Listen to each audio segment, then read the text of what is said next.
अस्सलाम वालेकुम students, welcome to my YouTube channel medicos the study of life. आज मैं नए टॉपिक के साथ आई हूँ। आज में है, मुझे कुछ स्टूडेंट्स ने कहा था कि टीचर आप फर्स्ट ईयर के और टॉपिक्स जो हैं उन पर भी लेक्चर जो है वो अपना कंटिन्यू करें। तो आज मेरा टॉपिक 9th क्लास के स्टूडेंट्स और फर्स्ट ईयर क्लास के स्टूडेंट्स के लिए है। आज हम पढ़ेंगे प्लाज्मा मेम्ब्रेन। तो आइए आज का टॉपिक स्टार्ट करते हैं।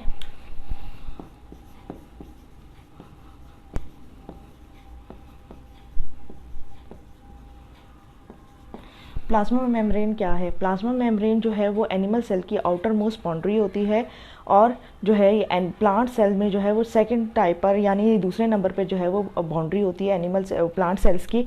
अगर मैं एनिमल सेल ड्रॉ करती हूँ तो ये देखिए, एनिमल सेल्स में जो है ये सेंटर में मौजूद होता है न्यूक्लियस, साइटोप्लाज्म, और इसकी आउटर लेयर जो है वो क्या कहलाती है? Plasma membrane.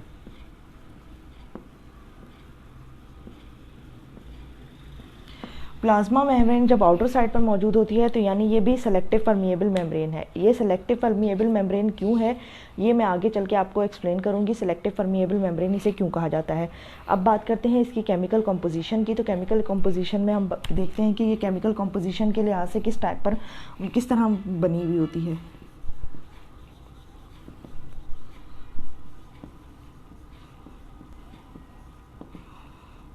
केमिकल कंपोजिशन में सबसे पहले आ जाती है फास्फोलिपिड।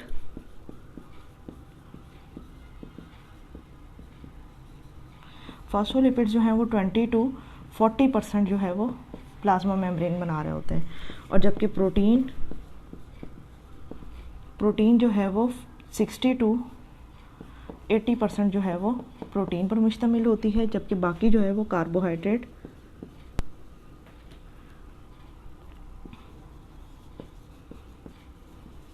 ये स्मॉल अमाउंट में मौजूद होती है, यानी बहुत कम मिकदार में जो है वो कार्बोहाइड्रेट मौजूद होती है। केमिकल कंपोजिशन के लिहाज से अगर हम बात करते हैं तो ये जो प्लाज्मा मेम्ब्रेन है 20 to 40% लिपिड्स पर मुश्तमिल होती है, प्रोटीन 60 to 80% होता है, और बहुत ही कम अमाउंट में जो है वो इस कार्बोहाइड्रेट मौजूद होती है। अब इसके स्ट्रक्चर की बात करते हैं तो सबसे पहले इसको जो है जे डाइवर्सन ने जो है वो डिस्कवर किया था, और इन्होंने जो है वो अपना काम अधूरा ही बीच में छोड़ दिया था। लेकिन इसके जो मॉडल है वो दो मॉडल है, एक फ्लूइड मोज़ेक मॉडल है और दूसरा जो है वो यूनिट मॉडल मेम्ब्रेन मॉडल है। सबसे पहले हम जे डाइवर्सन का मॉडल जो है वो यूनिट मेम्ब्रेन मॉडल को मैं एक्सप्लेन करती हूँ।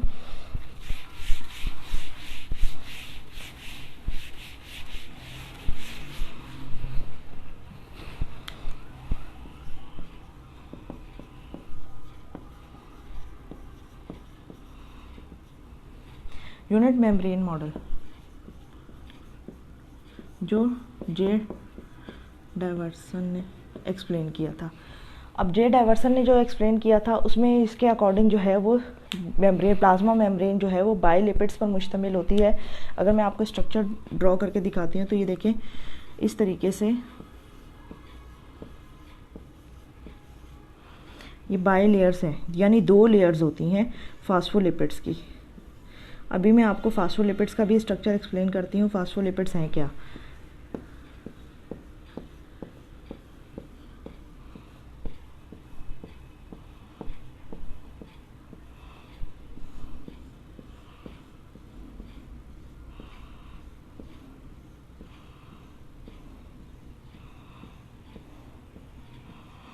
यहाँ पर मैं फास्फोलिपिड का स्ट्रक्चर ड्रॉ करती हूँ। ये देखें, ये इस टाइप का होता है। ये प्रोटीन होती है, ये ग्लिसरॉल है, और ये दो एंड्स जो हैं ये क्या कहलाते हैं? Fatty acid. अगर ये मैं इसका स्ट्रक्चर इस तरीके से बता रही हूँ कि प्लाज्मा मेम्ब्रेन का स्ट्रक्चर जो है जो डाइवर्सन के अकॉर्डिंग है तो वो किस तरीके से है, ये इन्होंने बताया था कि ये दो बाई लेयर जो है वो फास्फोलिपिड्स होते हैं, इसके साथ कंटिन्यूसली इसमें प्रोटीन जो है वो ऐड होती है, यानी इनके बीच में कोई गैप नहीं होता। ये कंटिन्यूसली प्रोटीन इसको कवर किए हुए होती है, और ये प्रोटीन कौन सी होती है? Globular protein.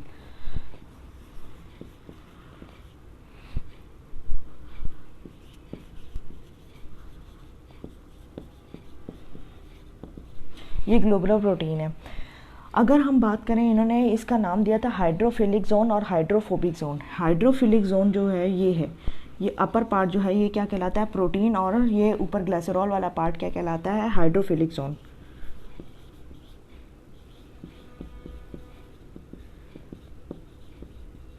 हाइड्रोफिलिक जोन क्यों कहा जाता है, ये पानी को जो है वो एब्जॉर्ब करना, यानी पानी को जज्ब करने की सलाहियत इसमें सबसे ज़्यादा होती है। ये वाटर लविंग होते हैं। और जबकि ये फैटी एसिड, यानी ये जो लाइनिंग है, इनको मैंने फैटी एसिड से शो किया हुआ है, तो ये फैटी एसिड क्या है, ये हाइड्रोफोबिक जोन है।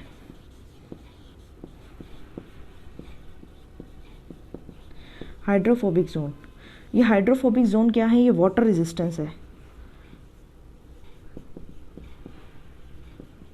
वाटर रेजिस्टेंस क्यों है, देखिए फैटी एसिड, जैसे आपको मालूम है कि फ़ैट जो है वो हमारे अंदर से पानी जो है वो अपने ऊपर से बिल्कुल यहाँ पेनिट्रेट नहीं करने देता या गुजरने नहीं देता। बिल्कुल इसी तरीके से जो है वो ये कुछ प्लाज्मा मेम्ब्रेन जो है कुछ सेलेक्टिव मॉलिक्यूल्स को अपने अंदर से गुजरने देती है और कुछ मॉलिक्यूल्स को अपने अंदर से गुजरने नहीं देती।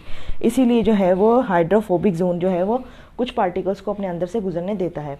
यहाँ तक जो है वो डाइवर्सन ने जो है वो अपना मॉडल एक्सप्लेन किया था, और इसके अकॉर्डिंग ये फास्फोलिपिड्स जो हैं वो 2 लेयर एज अ सैंडविच के तौर पर होती हैं, और इसको अपना अधूरा ही काम इन्होंने यहीं पर छोड़ दिया था। इससे आगे जो है वो कंटिन्यू 1972 में जो है वो सिंगर और निकल्सन साइंटिस्ट थे, इन्होंने जो है वो इसको फ्लूइड मोज़ेक मॉडल को एक्सप्लेन किया था, और इसमें इसकी जो है वो वाज़ह एक्सप्लेनेशन दी थी जो अभी तक ऑथेंटिकल माना जाता है। आज अब आपको जो है वो फ्लूइड मोज़ेक मॉडल को एक्सप्लेन करते हैं।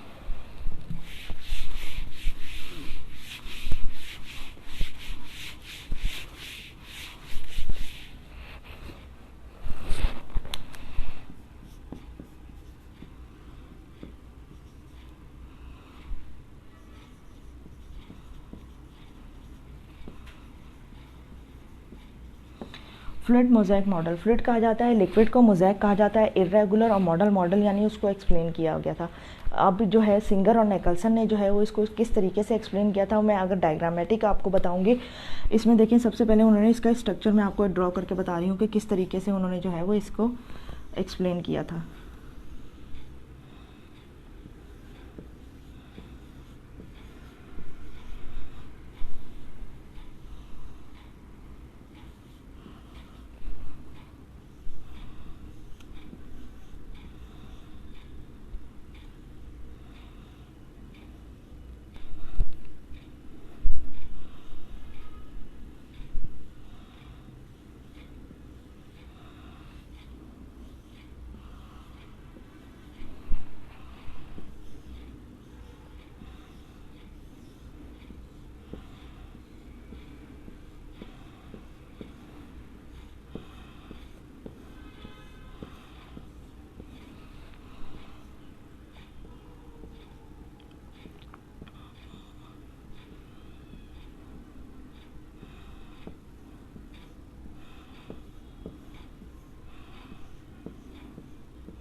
ये मैंने जो है वो इसका फ्लूइड मोज़ेक मॉडल का स्ट्रक्चर बनाया है। इसमें जो है यहाँ पर जो है प्रोटीन मौजूद होती है जिसे ग्लाइकोप्रोटीन कहा जाता है। ये क्या है, ग्लाइकोप्रोटीन। इसके अलावा यहाँ पर भी जो है वो ग्लाइकोलिपिड्स मौजूद होते हैं।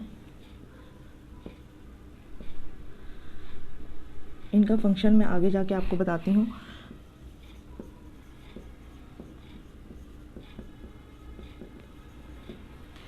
ये जो है ये प्रोटीन क्या है, ये इंट्रिंग जो है वो इंट्रिंसिक प्रोटीन है।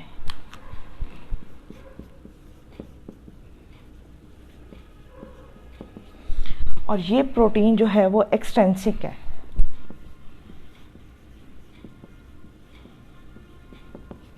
ये एक्सट्रिंसिक प्रोटीन है। ये मैंने हेक्सागोनल स्ट्रक्चर बनाया है। ये क्या है, ये लिपिड्स है, या फिर इन्हें कह सकते हैं कोलेस्ट्रॉल मॉलिक्यूल।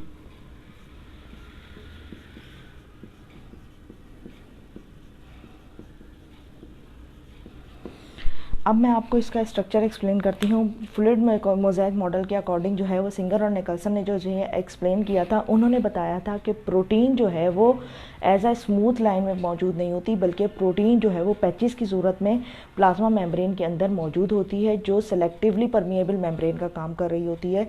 यानी कुछ मॉलिक्यूल्स को अपने अंदर से गुजरने देती है और कुछ को मॉलिक्यूल्स को गुजरने नहीं देती, और उनको उन्होंने रीज़न वाइज जो है वो एक्सप्लेन किया था। अगर मैं इसके स्ट्रक्चर की बात करती हूँ तो मैंने अभी आपको बताया कि यहाँ पर ये ग्लाइकोप्रोटीन और ग्लाइकोलिपिड्स होते हैं। ये ग्लाइकोलिपिड्स और ग्लाइकोप्रोटीन क्या कर रहे होते हैं, जैसे एक सेल और दूसरे सेल के दरमियान में जो गैप होता है, ये एक सेल और दूसरे सेल के दरमियान जो है इंटरेक्शन का जो काम कर रहे होते हैं, वो ग्लाइकोप्रोटीन और ये ग्लाइकोलिपिड्स कर रहे होते हैं। यानी ये रिकग्निशन का काम कर रहे होते हैं, यानी राब्ते का काम कर रहे होते हैं। अब बात करते हैं इसके इंटरनल स्ट्रक्चर की। इंटरनल स्ट्रक्चर मैंने आपको बताया कि ये फास्फोलिपिड से मिलकर बना हुआ होता है। ये वाला जोन जो है वो इसका हाइड्रोफोबिक जोन कहलाता है, और ये हाइड्रोफोबिक जोन ये सेंटर वाला होता है, और हाइड्रोफिलिक जोन जो है वो अपवर्ड वाला होता है। ये प्रोटीन जो है वो इंट्रेंसिक प्रोटीन है, और ये वाली प्रोटीन जो है एक्सट्रेंसिक है। नाम से समझ आ रहा है इंट्रेंसिक, यानी फर्स्ट लेयर से लेके इनर लेयर तक, यानी बाहर के एक्सटर्नल जो है वो पार्ट से लेके एक्सटर्नल यानी बाहर वाले हिस्से से, सेल के बाहर वाले हिस्से से लेके अंदर वाले हिस्से तक के दरमियान तक ये पेनिट्रेट हुई होती है। ये कौन सी प्रोटीन होती है, इंट्रेंसिक होती है।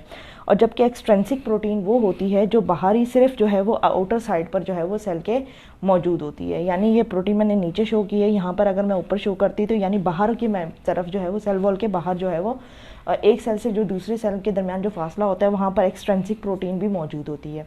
अब हम इसके फंक्शन की बात करते हैं तो मैंने आपको बताया था ये सेलेक्टिव परमिएबल मेम्ब्रेन है। अब इसको सेलेक्टिव परमिएबल मेम्ब्रेन क्यों कहा जाता है, ये दो तरह से ट्रांसपोर्ट करती है। एक होता है पैसिव ट्रांसपोर्ट और एक होता है एक्टिव ट्रांसपोर्ट। यहाँ पर मैंने आधी डायग्राम इसके मिटाई है। यहाँ पर जो है वो मैं इसको लेकर जो है वो फंक्शंस को एक्सप्लेन करूँगी कि ये किस तरह से ये फंक्शन परफॉर्म करती है। पहले हम बात कर लेते हैं पैसिव ट्रांसपोर्ट की।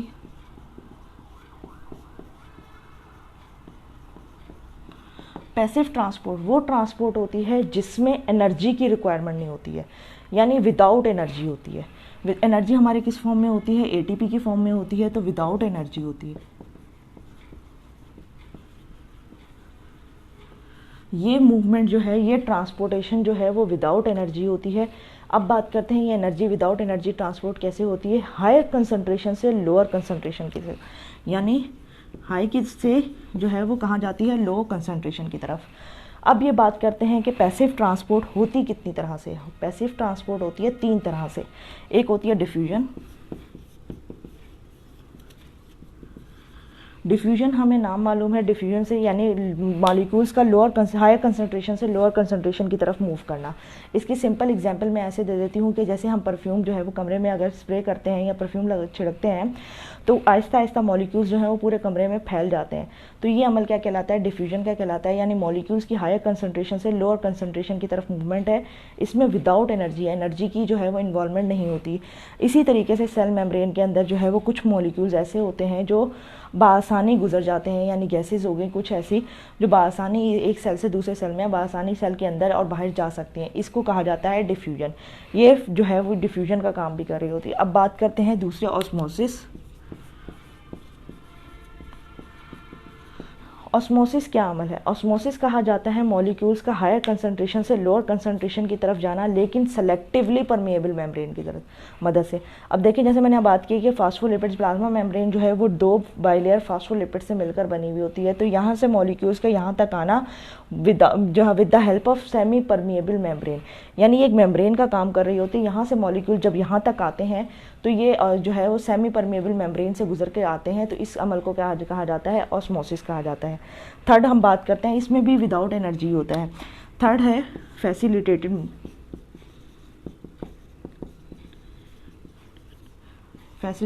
डिफ्यूजन। फैसिलिटेटेड डिफ्यूजन क्या है, यानी कोई चीज़ फैसिलिटेट कर रही होती है, मदद कर रही होती है।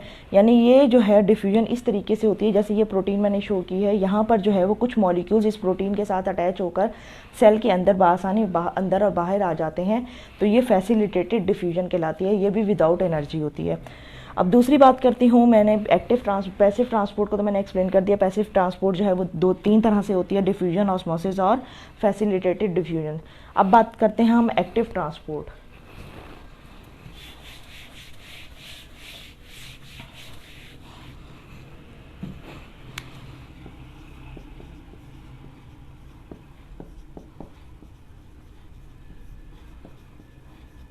ये एक्टिव ट्रांसपोर्ट जो है वो विद एनर्जी है, यानी एटीपी की मौजूदगी में ये अमल हो रहा होता है। यानी इसमें एनर्जी की रिक्वायरमेंट होती है, यानी इसमें एनर्जी हम यूज़ करेंगे तभी जो है ये फंक्शन अपना परफॉर्म कर रही होती है। सेल को भी एनर्जी की ज़रूरत होती है, तो इस वे में एनर्जी की ज़रूरत है मॉलिक्यूल्स को एक जगह से दूसरी जगह लेके जाने के लिए। अब सबसे पहले हम बात करते हैं कि ये जो है एक्टिव ट्रांसपोर्ट होती क्या है। एक्टिव ट्रांसपोर्ट ज़्यादातर हमें नज़र आती है नर्व सेल्स में। नर्व सेल्स में क्या होता है कि न्यूरॉन्स के ऊपर जो है वो प्लाज्मा मेम्ब्रेन न्यूरॉन्स की जो होती है वो ये फंक्शन परफॉर्म कर रही होती है। इसमें क्या होता है, ये एक्टिव ट्रांसपोर्ट में जो है वो मॉलिक्यूल्स जो हैं वो लोअर कंसंट्रेशन से हायर कंसंट्रेशन की तरफ जा रहे होते हैं, ये उसके अपोजिट होती है। यहाँ पर क्या हो रहा होता है, लोअर टू हाई, यानी जहाँ पर मॉलिक्यूल्स की कम मिकदार होगी वहाँ से निकल के ये हायर कंसंट्रेशन की तरफ चले जाएंगे। ये ज़्यादातर जो है वो हमें सोडियम पोटाशियम पंप में नज़र आता है। ये इसमें इस तरीके से होता है कि जब मॉलिक्यूल्स जो हैं वो सेल के अंदर सोडियम की मिकदार ज़्यादा होती है तो क्या करते हैं कि सोडियम को जो है वो सेल से बाहर निकाल दिया जाता है, और जो है और ये काम कौन कर रहा होता है, फिर इंट्रिंसिक प्रोटीन। इंट्रिंसिक प्रोटीन जो है वो पोटाशियम आयंस को सेल के अंदर इनटेक कर रही होती है, यानी यहाँ पर ऑलरेडी पोटाशियम की मिकदार सेल के अंदर मौजूद ज़्यादा है, लेकिन क्या है बाहर पोटाशियम आयंस की मिकदार कम है, तो ये जो है वो इंट्रिंसिक प्रोटीन जो है वो बाहर से जो है डायरेक्ट सेल के अंदर जो है वो पोटाशियम आयंस को इंटर कर रही होती है। और एक्सट्रिंसिक प्रोटीन जो है वो क्या कर रही होती है, बाहर की तरफ मौजूद होती है, वो बाहर जो है वो मॉलिक्यूल्स को बाहर निकलने में, जिस्म से बाहर निकालने में मदद कर रही होती है।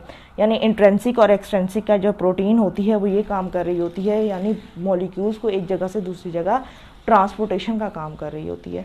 इसीलिए इसे सेलेक्टिवली परमिएबल मेम्ब्रेन कहा जाता है। अब बात करते हैं ये दूसरे, इसमें जो है मैंने आपको बताया कि ये एक्टिव ट्रांसपोर्ट कर रही होती है। दूसरा ये कि एक्टिव ट्रांसपोर्ट किस तरीके से कर रही होती है, इसमें क्या है एंडोसाइटोसिस और एक्सोसाइटोसिस।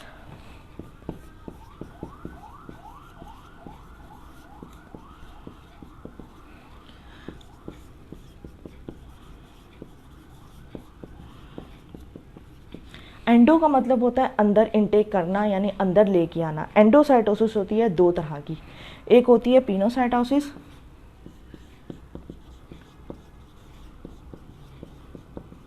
और एक होती है फैगोसाइटोसिस।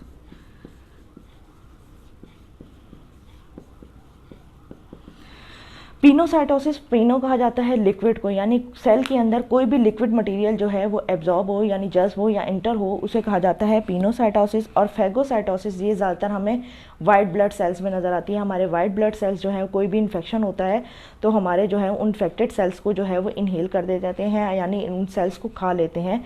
इस अमल को कहा जाता है फैगोसाइटोसिस। यानी इसमें जो है वो सेल्स जो हैं वो डेड सेल्स को या सॉलिड पार्टिकल्स को अपनी बॉडी में इनटेक करते हैं। अब हमारी जो है वो सेकेंड टाइप है एक्सोसाइटोसिस। एक्सोसाइटोसिस कहा जाता है एग्जिट होना, बाहर निकलना। एक्सोसाइटोसिस में कुछ ऐसे सब्सटेंसेस होते हैं, हमारे सेल के अंदर मेटाबॉलिज्म का अमल हो रहा होता है। हमारे सेल्स के अंदर जब मेटाबॉलिज्म का अमल हो रहा होता है तो लाइसोसोम्स क्या करते हैं, वो जो है डाइजेस्टिव एंजाइम्स होते हैं जो खलिए के अंदर हमारे फूड को मेटाबॉलिज्म करने के अमल में मदद कर रहे होते हैं। तो लाइसोसोम्स जो हैं वो डाइजेस्टिव एंजाइम्स को, यानी ख़त्म होने के बाद जो है वो वेस्टेज मटीरियल को जो है वो सेल मेम्ब्रेन के पास ले जाते हैं। सेल मेम्ब्रेन क्या है, वैक्यूल्स की शक्ल इख्तियार कर लेती है। यानी यहाँ पर जो है अगर मैं कहूँ ये सेल मेम्ब्रेन है, तो सेल मेम्ब्रेन में अगर ये वेस्टेज मॉलिक्यूल है तो ये आहिस्ता आहिस्ता मेम्ब्रेन जो है वो बाहर की तरफ जो है वो जाना शुरू कर देगी, और आहिस्ता आहिस्ता ये वैक्यूल जो है वो बाहर आ जाएगा और मेम्ब्रेन जो है वो वापस अपनी असल कंडीशन में आ जाएगी। यानी वेसिकल्स की शक्ल में ये वैक्यूल जो है वो बाहर निकल जाएगा। इसी तरीके से फेगोसाइटोसिस का अमल होता है और इस तरीके से पिनोसाइटोसिस का अमल होता है। यही वजह है कि इसको सेलेक्टिवली परमिएबल मेम्ब्रेन कहा जाता है। ओवरऑल मैं इसका रिव्यू लेती हूँ तो सबसे पहले मैं आपको बता दूँ कि इसका फ्लूइड मोज़ेक मॉडल जो है वो सिंगर और निकल्सन ने पेश किया था, और जो ऑथेंटिकल मॉडल था इसके अकॉर्डिंग जो है वो प्रोटीन जो है वो एज अ जो है बर्फ़ के टुकड़ों की तरह जो है वो लिपिड्स के बाई लेयर के ऊपर तैर रही होती है, और कुछ जो है वो एक्सट्रेंसिक और कुछ इंट्रेंसिक प्रोटीन होती है। और इसमें जो है वो ग्लाइकोप्रोटीन और ग्लाइकोलिपिड्स होते हैं जो एक सेल को दूसरे सेल से जो है वो राब्ते का काम कर रहे होते हैं, और इंट्रेंसिक और एक्सट्रेंसिक प्रोटीन जो है वो मॉलिक्यूल्स को अपने अंदर आने और जाने का जो है वो रास्ता या पाथवे दे रहे होते हैं, और कुछ सेलेक्टिव मॉलिक्यूल्स जो फ्यूजन के ज़रिए बआसानी जो है वो एक जगह से दूसरी जगह मुंतकिल हो जाते हैं। आई होप आप लोगों को मेरी आज की वीडियो पसंद आई होगी। मेरे यूट्यूब चैनल को लाइक और सब्सक्राइब ज़रूर करिएगा, और कमेंट्स के ज़रिए अपनी राय का इजहार ज़रूर करिएगा। Thank you.